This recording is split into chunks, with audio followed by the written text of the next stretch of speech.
Atos 20, de 32 em diante. Assim diz a palavra do Senhor. Agora, pois, encomendo-vos ao Senhor e à palavra da sua graça, que tem poder para vos edificar e dar herança entre todos os que são santificados. De ninguém cobicei prata, nem ouro, nem vestes.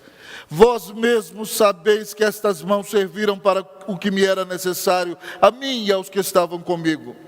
Tenho-vos mostrado em tudo que, trabalhando assim é mister socorrer os necessitados e recordar as palavras do próprio Senhor Jesus. Mais bem-aventurado é dar que receber. Tendo dito estas coisas, ajoelhando-se, orou com todos eles. Então houve grande pranto entre todos, e abraçando afetuosamente a Paulo, o beijavam, entristecidos especialmente pela palavra que ele dissera, que não mais veriam o seu rosto, e acompanharam-no até o navio. Oremos ao nosso Senhor. Bendito Deus, eterno Pai, sê propício a nós pecadores. Vazios de justiça própria, nós te adoramos nesta manhã.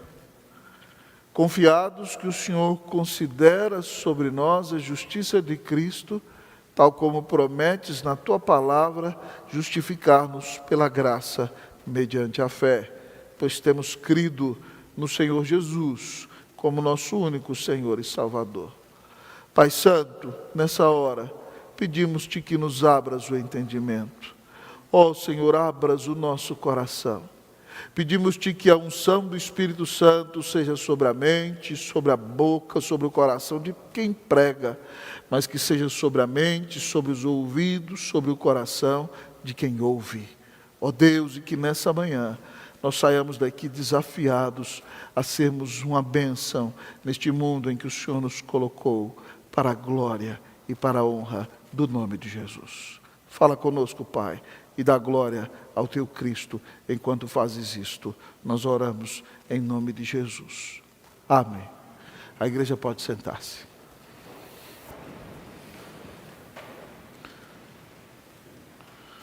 Queridos irmãos e irmãs, do domingo passado, quem esteve aqui ou acompanhou a exposição de casa ou durante a semana, há de se lembrar que no início dessa perícope, lá no versículo 17, nós começamos a pregar sobre o tema como ser um líder abençoado. Dizendo que este texto se aplica primeiramente aos presbíteros da igreja e trazendo à luz o fato de que no primeiro domingo de dezembro, nesta igreja, nós teremos o privilégio de eleger presbíteros e diáconos. Mas ainda que este texto se aplique primeiramente a presbíteros, também pode se aplicar a diáconos, porque estes têm responsabilidade no cuidado do corpo de Cristo, principalmente nas suas necessidades físicas, mas por visitar as pessoas também cuidam de necessidades espirituais.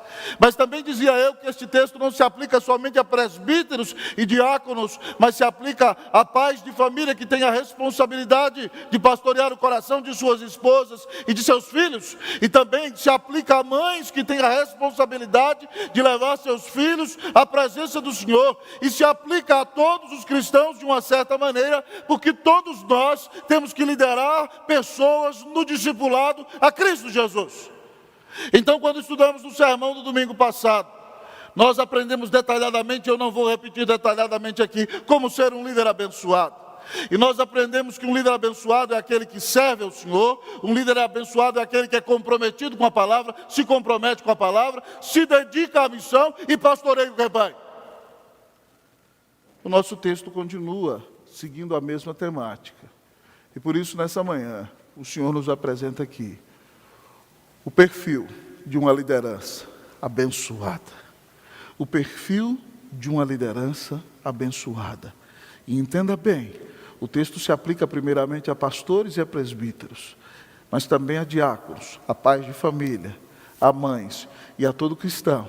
Porque se você é cristão, você é chamado a liderar pessoas até a presença de Cristo Jesus. Então esse texto é para você. Então, ao aprender o perfil da liderança cristã, a nossa pergunta continua: como ser um líder abençoado? O texto nos diz nesta manhã: confie no Senhor. Em primeiro lugar, nessa manhã, ao apresentar-nos o perfil da liderança cristã, o texto nos diz: confie no Senhor. Versículo de número 32. Agora, pois, encomendo-vos ao Senhor e a palavra da sua graça, que tem poder para vos edificar e dar herança entre todos os que são santificados. Irmãos, Paulo passou 3 anos em Éfeso. É o lugar em que ele passou mais tempo. Paulo pregou durante, amados irmãos, mais de 2 anos, 5 horas todos os dias na escola de Tirano. O seu ministério nesta cidade é um grande avivamento. Deus liberta pessoas vêm caminhando na praça pública confessando os seus pecados, e mais de 900 mil reais de livros de ocultismo são queimados em praça pública. Paulo fez grandes amigos até entre pessoas que não eram da igreja, porque quando queriam persegui-lo, os asiarcas, governadores da Ásia, disseram a ele que não fossem para o motim que foi feito para defender a deusa Diana dos Efésios. Paulo tinha grandes amigos, e principalmente os seus amigos naquela cidade eram suas ovelhas, que Deus tinha confiado aos seus cuidados. Mas agora que ele está se despedindo deles e nunca mais os verá, ele diz assim: agora, pois, encomendo-vos ao Senhor e a palavra de sua graça. Paulo confia no Senhor, porque o Senhor é o Senhor da igreja. Preste atenção, Paulo foi lá, pregou a palavra, discipulou os crentes, conviveu com eles, edificou a igreja, foi uma bênção, mas ele sabe que a igreja não é dele, que quem converteu os corações foi o Senhor Jesus, e que chega uma hora que o Senhor Jesus, amado irmão, tem outros planos para a vida da igreja e para a vida dos obreiros. Então Paulo disse àqueles irmãos: eu confio, eu encomendo vocês ao Senhor. É como se ele dissesse literalmente, na palavra grega aqui, Jonathan, eu coloco vocês nas mãos de Jesus. Eu deixo você sob os cuidados de Jesus e a palavra de sua graça. O que Paulo está dizendo é que quem conduz a igreja é o Senhor Jesus e a palavra de sua graça. É assim que o Senhor cuida da sua igreja. E Paulo, então, ao dizer isso àqueles irmãos, ele dizia: eu posso fazer isso porque o Senhor tem todo o poder. Ele é o Todo-Poderoso e Ele vai construir a vossa fé. Tem poder para vos edificar, e Ele é que vos dá herança no meio de todos aqueles que são santificados, no meio de todos aqueles que foram separados por Cristo Jesus e para Cristo Jesus. Irmãos, quando nós fazemos a obra de Deus, nós temos que ter a consciência de que nós confiamos no Senhor, nós dependemos do Senhor, mas a obra não é nossa. A igreja não é nossa, nós não somos donos de nada, nós só somos mordomos de Cristo Jesus. É por isso que o grande pregador Charles Spurgeon, quando pregava, se esforçava ao máximo e dizia: preguei como se tudo dependesse de mim, derramava sua alma na mensagem, mas orei como se tudo dependesse de Deus. É confiando no Senhor que nós fazemos a obra. E é confiando no Senhor que nós sabemos que não controlamos a igreja. Irmãos, isso é um grande desafio. Com Cleusa nós moramos no Chile 7 anos. Nós vimos o Senhor salvar muito povo naquela igreja. Pessoas vieram a Cristo através do nosso ministério. E eu me lembro que quando nós saímos de Santiago, nós sentamos um dia no banco na frente da igreja, eu e ela. Numa noite belíssima de primavera, início de verão. A luz da lua entrava nos vitrais da igreja. E nós conversávamos, diz: o que nós fizemos aqui? Nada. Nós abrimos o livro, o Senhor se levantou do livro e fez todas as coisas. Quando nós saímos, irmãos, do Guará 2 para vir pastorear vocês, o que tem sido uma alegria e uma grande bênção, as pessoas diziam: jamais vai sair de lá. Quando nós compramos o nosso apartamento lá em Brasília no ano de 2011, alguns disseram: agora o reverendo morre aqui, nunca mais sai daqui. Eu falei: se vocês estão falando isso, vocês não me conhecem. Eu estou disposto a ouvir o chamado de Deus e perder dinheiro. E Deus, amados irmãos, no momento oportuno, nos deu a bênção de ouvir o seu chamado e mostrar para algumas pessoas que coisas deste mundo não nos seguram. Mas imagine uma igreja em que a maioria dos seus membros vieram a Cristo por nosso intermédio. Muitos deles só tinham tido um pastor, como vocês aqui antes da minha chegada. Mas depois de ver aquela bela igreja construída e tudo que foi feito ali, o trabalho não foi feito para nós, foi feito para o Senhor. E nós saímos e entregamos a igreja na mão do Senhor, porque a igreja não pertence a homens, a igreja pertence a Jesus. Ela é a igreja do Senhor Jesus Cristo. Portanto, quando você fizer a obra de Deus, confie no Senhor e confie o seu trabalho ao Senhor. E se você porventura fizer parte de um ministério e não for renovado naquele cargo, não arranque seus cabelos. Como é que não me renovam nesse cargo? Como é que não me dão uma nova oportunidade? Meu querido amigo e irmão, para quem você está fazendo a obra? Quem está no controle de tudo? Confie no Senhor. O Senhor disse que a seara é grande e os trabalhadores são poucos. Não vai faltar trabalho para nós. É o Senhor quem nos dá os ministérios, os dons e os talentos nos quais Ele nos coloca. Então, para que nós sejamos uma bênção, nós temos que confiar no Senhor e confiar o nosso trabalho ao Senhor, na certeza de que o Senhor da igreja é quem conduz todas as coisas em nossa vida. Você confia no Senhor? Você tem confiado a sua vida ao Senhor? Que Deus tenha misericórdia de nós, irmãos, que ao sermos bênção neste mundo, nós confiemos nossa vida ao Senhor, e nós confiemos que o trabalho não é nosso, é do Senhor, e entreguemos tudo aquilo que fizermos nas mãos de nosso Senhor, porque o fazemos para a glória do Senhor. O perfil de uma liderança abençoada. Como ser um líder abençoado? Em primeiro lugar, confie no Senhor. Que Deus te dê a bênção de fazer o trabalho confiando no Senhor e entregando tudo nas mãos de Deus, porque você não serve para você mesmo, você serve para a glória de Jesus, na esperança de que Ele abençoe o rebanho e edifique a vida de sua própria igreja. Você tem sido uma liderança abençoada? Para quem você faz o que faz? Você faz pelo seu bel prazer, para a sua própria glória, ou tudo que você faz como Calvino, que tinha como lema da sua vida: o meu coração te ofereço ao Senhor, pronta e sinceramente. Que eu e você confiemos no Senhor e façamos tudo para a glória e para a honra do nome do Senhor. Você tem sido uma liderança abençoada? Dentro da sua casa, marido, você é uma liderança abençoada? Mãe, você é uma liderança abençoada para os seus filhos? Diácono, você é uma liderança abençoada no seu trabalho? Presbítero, você tem sido uma bênção? Cristão, você tem liderado outras pessoas no relacionamento com Cristo Jesus? Confie no Senhor. Ele há de te sustentar, há de te conduzir, há de abençoar a tua vida e há de aceitar o fruto do teu trabalho. Mas como ser um líder abençoado? O texto nos apresenta o perfil de uma liderança abençoada. Como ser um líder abençoado? Em segundo lugar, o texto disse: viva com dignidade. Viva com dignidade, diz o texto bíblico aqui. Leamos, amados irmãos, o versículo de número 33, diz assim: de ninguém cobicei prata, nem ouro, nem vestes. Vós mesmos sabeis que estas mãos serviram para o que me era necessário, a mim e os que estavam comigo. Paulo diz, amado irmão, que ele não tinha um coração invejoso, não tinha um coração cobiçoso. A segurança da sua vida não estava nem no ouro, nem na prata. E nós que somos cristãos, irmãos, não devemos ter um coração invejoso. Se Deus deu casas para irmãos nossos e nós não temos nenhuma, ainda assim o Senhor é o nosso abrigo, o nosso sustento, a nossa casa.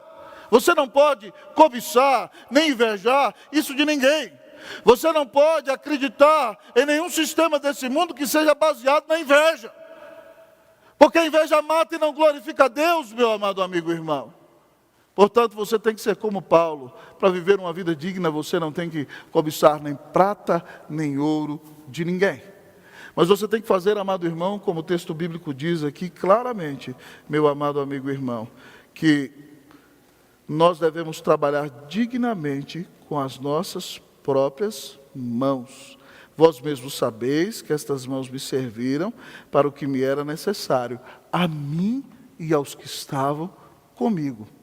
Muitas pessoas lendo esse texto dizem, está vendo aqui, olha, pastores não deveriam trabalhar de tempo integral. Paulo diz que ele usou as suas próprias mãos para trabalhar, para servir a igreja e para receber o que era necessário, para cuidar dos que estavam com ele. Por que nós temos que teimar em ter pastores sustentados pela igreja? Irmãos, isso aqui não era a realidade que Paulo desejava sempre. Se você dá uma lida no livro de Atos, você vai ver que Paulo tinha o ofício de fazer tendas. Paulo é judeu. Todo pai judeu ensinava a seu filho pequeno o seu ofício. E ainda que Paulo tenha ido estudar cedo em Jerusalém, ele aprendeu com seu pai a ser fazedor de tendas. Fazedor de tendas, amado irmão, era uma profissão que exigia muito expertise, porque tinha que trabalhar bem o couro e saber preparar tendas. E quem fazia tendas recebia um bom dinheiro, porque as pessoas geralmente moravam em tendas com costuras bem preparadas. Então Paulo era um profissional, amado irmão, destacado. Mas foi estudar teologia, se tornou fariseu, se tornou pregador. Então quando Paulo chegava em um lugar, ele começava a trabalhar. Mas assim que a igreja tinha condições de sustentá-lo, ele se entregava ao trabalho de tempo integral para dedicar todo o tempo à pregação da palavra de Deus. E aqui ele está dando testemunho dele aos Efésios, mas a palavra nos diz lá em 1 Coríntios 9,14, que o Senhor Jesus ordenou o seguinte aos que pregam o Evangelho, que eles devem viver do Evangelho. É por isso que na Igreja Presbiteriana do Brasil, nós queremos que nossos pastores sejam pastores de tempo integral, porque nós queremos que eles dediquem todo o seu tempo à palavra de Deus. Alguns terão dedicação parcial por causa de suas necessidades, mas o normal é que se dedique todo o tempo, querido amigo e irmão, à pregação da palavra de Deus, para que as pessoas sejam alcançadas pelo Evangelho de Cristo Jesus.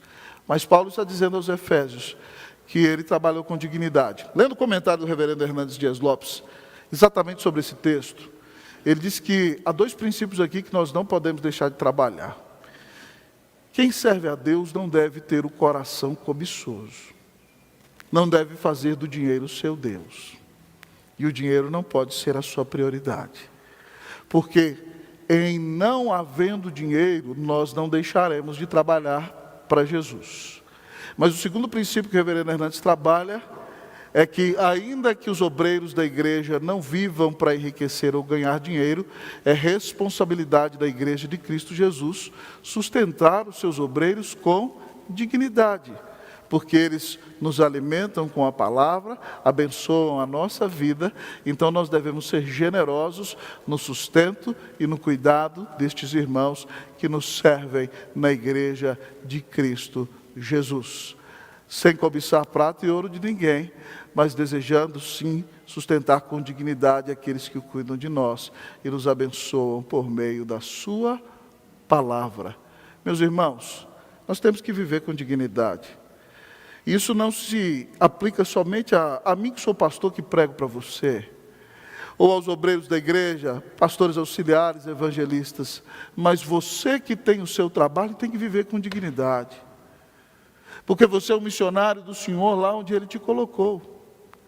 E você não deve cobiçar nem prata nem ouro de ninguém, a Bíblia está dizendo isso. Sabe por quê? Preste atenção, o que é seu, Deus vai te dar. E o que é seu, ninguém vai tirar de você. Se alguém tirou algo de você, Deus na sua soberania permitiu.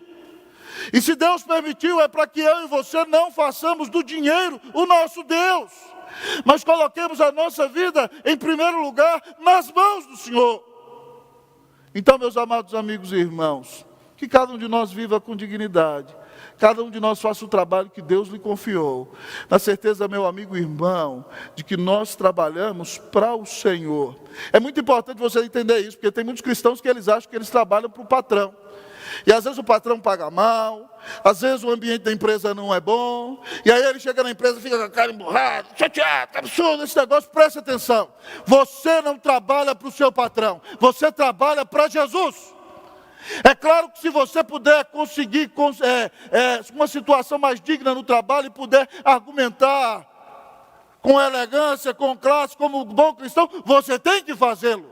Você pode lutar por um melhor salário? Pode, como cristão, sem deixar de ser um cristão.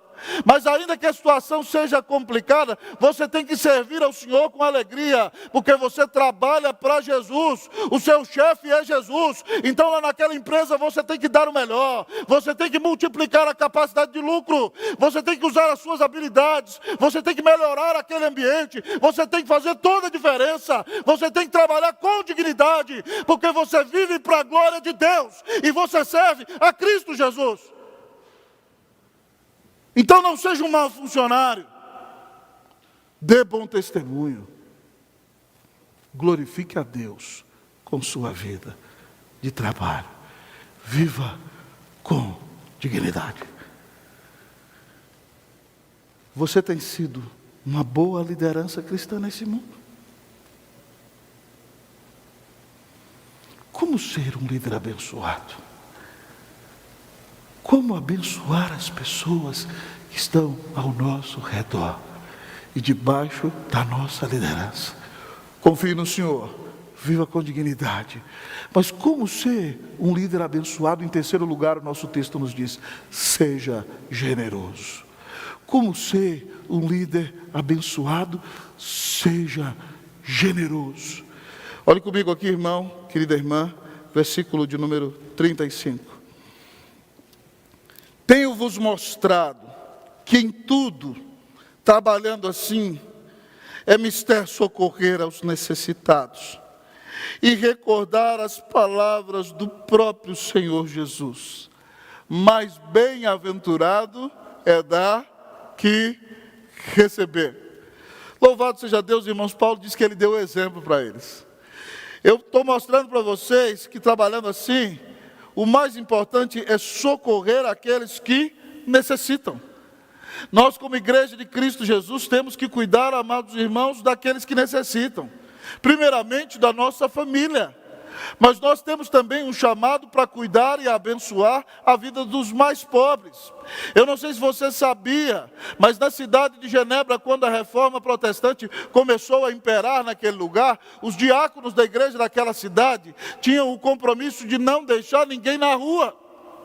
E foram criados lugares, albergues, para que as pessoas morassem, porque os diáconos faziam assistência social daquela cidade.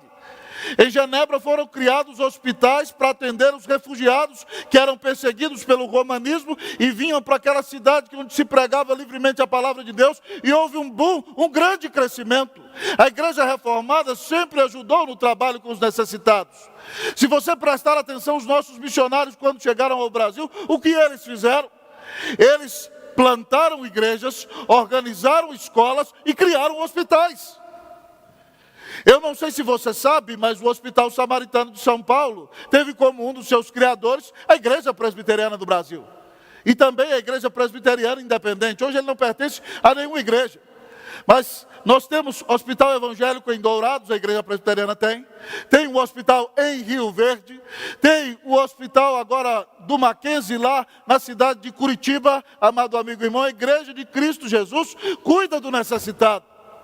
Nós temos que ser generosos, diz o texto.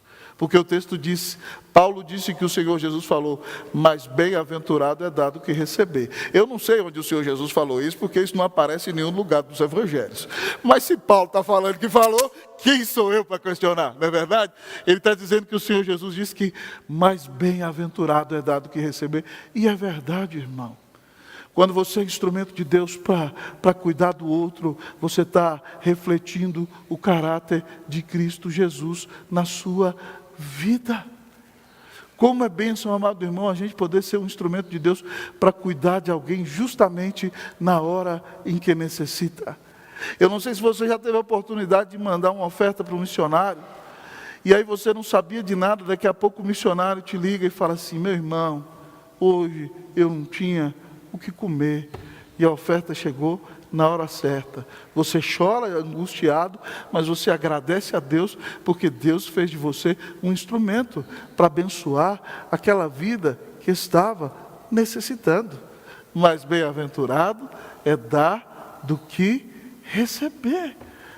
A Bíblia diz em Provérbios 19, amado amigo e irmão, que aquele que se compadece do pobre ao Senhor empresta, e Ele lhe pagará o seu benefício. Preste atenção, o que se compadece do pobre ao Senhor empresta. Já pensou em emprestar para Deus? Melhor coisa, Jean, não tem melhor pagador do que Deus.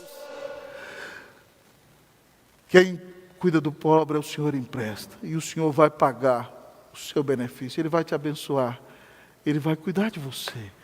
A palavra diz isso. Sabe por que nós podemos fazer isso? Paulo diz em Romanos 8,32, porque aquele que não poupou o seu próprio filho, antes por todos nós o entregou, porventura não nos dará graciosamente com ele todas as coisas? Se Deus já deu Jesus por você, Ele vai deixar de cuidar de você? Então deixe de ser apegado ao Deus dinheiro, pare de servi-lo. O dinheiro é quem tem que servir você, não você servir ao dinheiro. Que Deus use a sua vida para ser generoso. O Senhor vai cuidar de você. Um dos versículos que eu gosto muito em Lucas 12:32 diz assim: não temais, ó pequenino rebanho, porque a vosso Pai lhe agradou dar-lhes o seu reino. Se Deus deu o reino dele para você, Ele vai deixar de cuidar de você?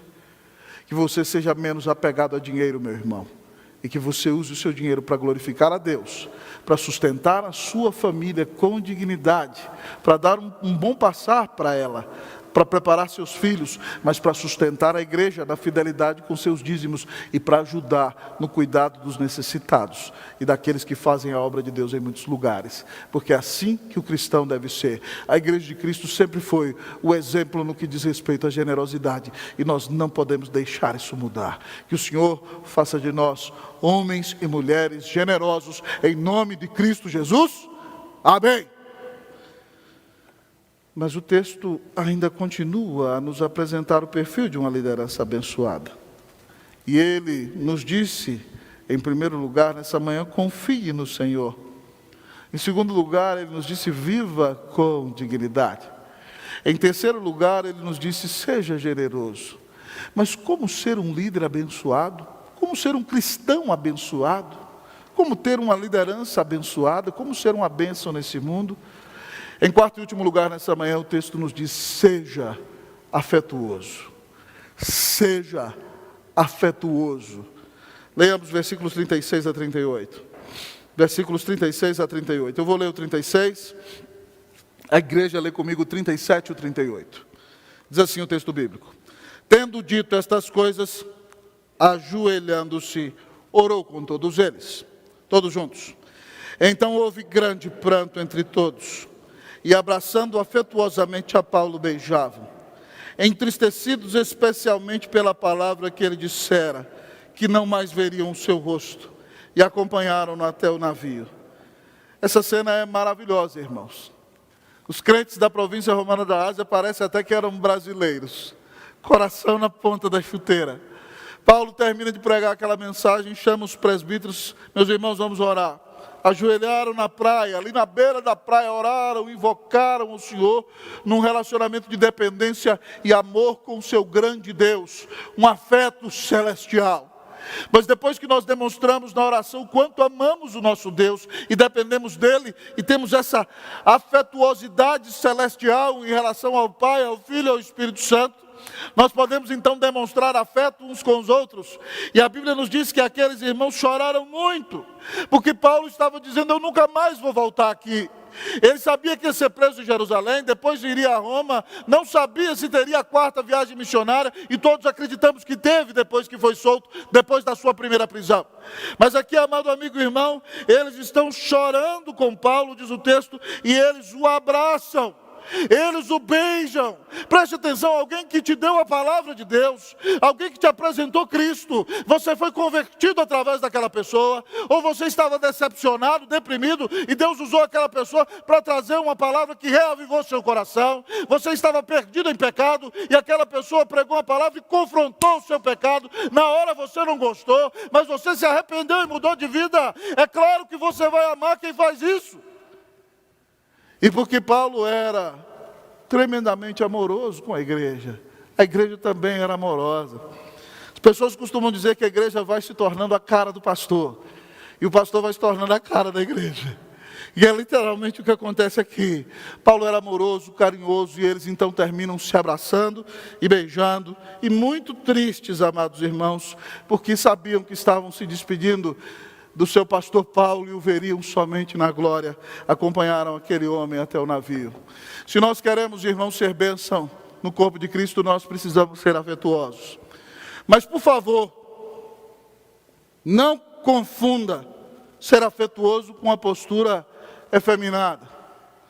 E não confunda ser afetuoso com massagear o ego das pessoas.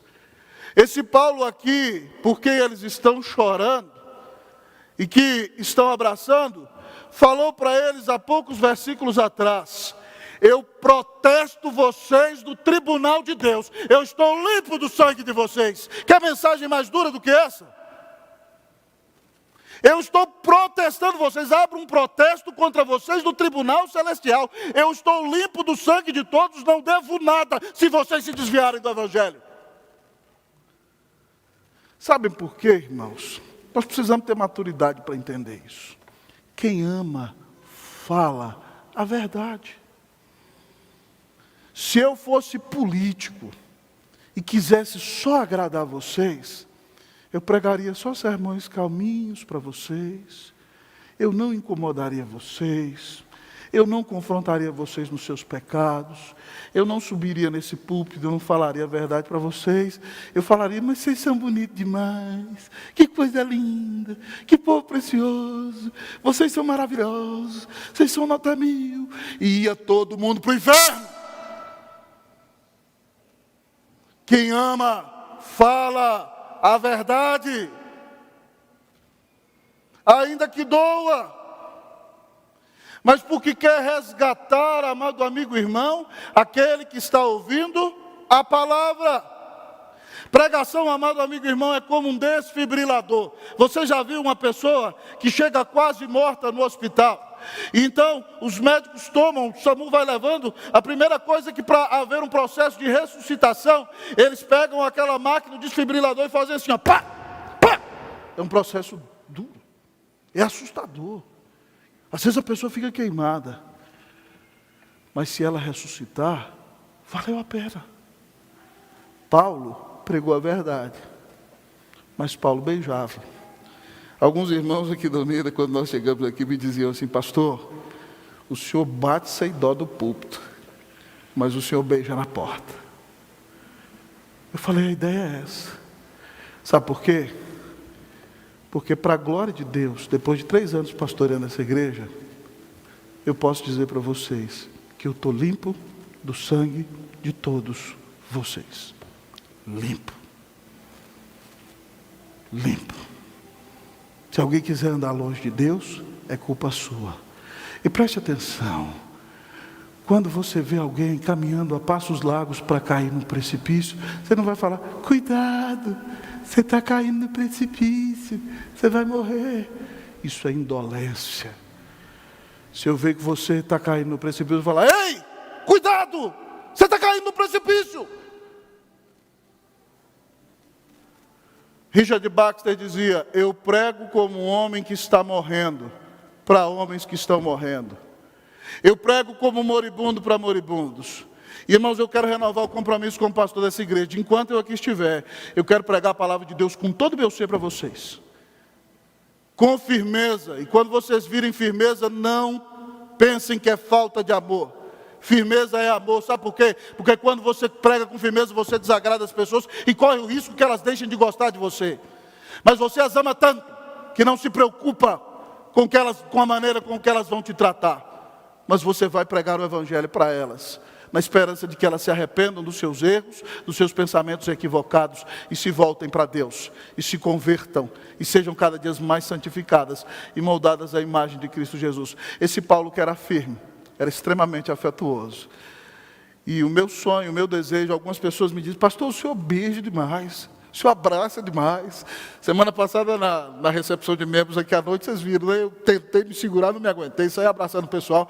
Depois que eu saí daqui, só foi paulada, uma atrás da outra. Cadê o distanciamento, não sei o quê? Eu falei, me perdoe, eu errei, estou errado, não consegui. Não consegui. Não justifica, tem que conseguir, tem que manter o distanciamento. Mas é porque nós amamos o rebanho, amamos as ovelhas. E eu quero pedir para você, meu irmão, demonstre amor com as pessoas que estão próximas de você. Tem marido que é indiferente com a sua esposa, que é seco, que não fala para ela, minha querida, eu te amo, que só quando o feijão queima, fala, que feijão queimado é esse, que absurdo, que nunca escreve um bilhetinho, que nunca manda uma mensagem, que nunca dá um beijo, que nunca fala, você é uma bênção na minha vida, que pensa que Deus chamou só para ser provedor. Queridos, nós temos sim, como maridos, de ser provedores do nosso lar, é nossa responsabilidade, mas nós temos que cuidar e amar afetuosamente. Nossos filhos têm que saber que nós os amamos, ainda que nós sejamos acusados de ser beijoqueiros além da conta, mas esse mundo carece de amor. Não é possível que nós que temos Cristo Jesus no coração vamos ser frios, vamos ser indiferentes, vamos, amados irmãos, afastar de nós aqueles que nós amamos. As pessoas desse mundo estão desesperadas por amor, irmãos. E nós, de maneira cristã, podemos oferecer o amor de Jesus.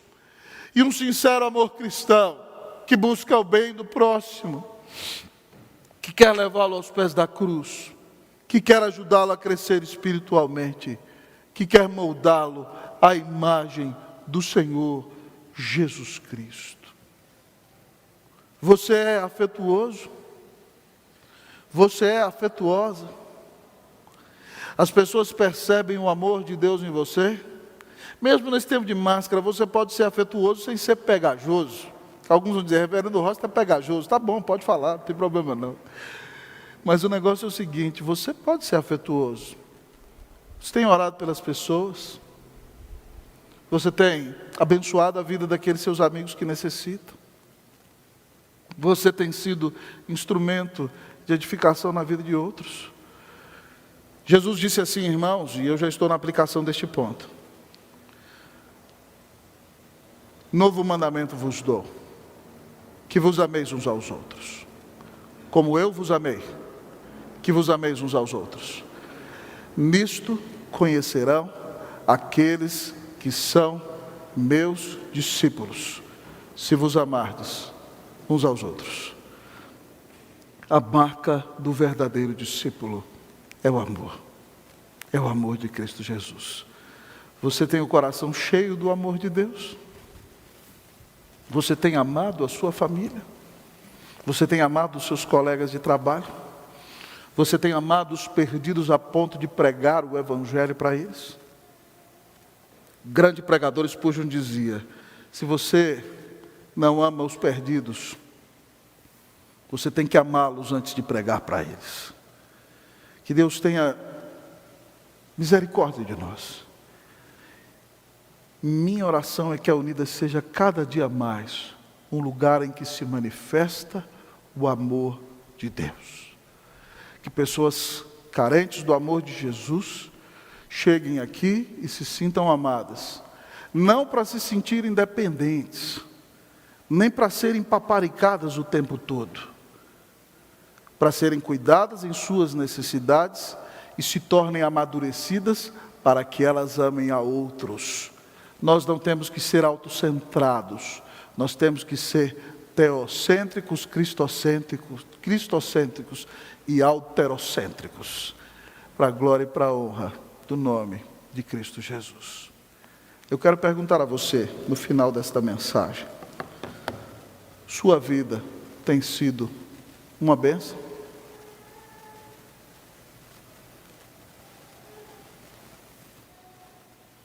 Você tem confiado no Senhor e feito tudo para a glória dele?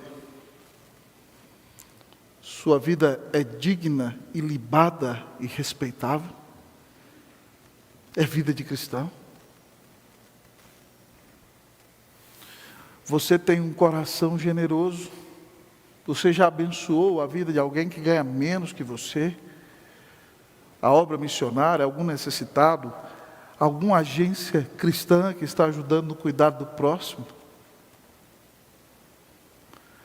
As pessoas que caminham com você podem dizer que o amor de Deus é presente e manifesto em sua vida? Que Deus faça de nós uma igreja abençoada. Que Deus faça de nós cristãos abençoados. Que Deus faça de nós uma liderança abençoada. Que Deus nos dê a bênção de eleger presbíteros e diáconos abençoados.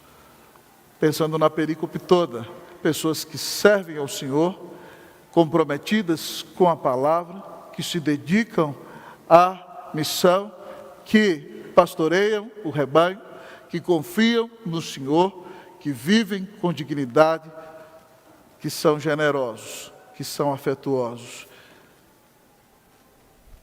Quando você partir,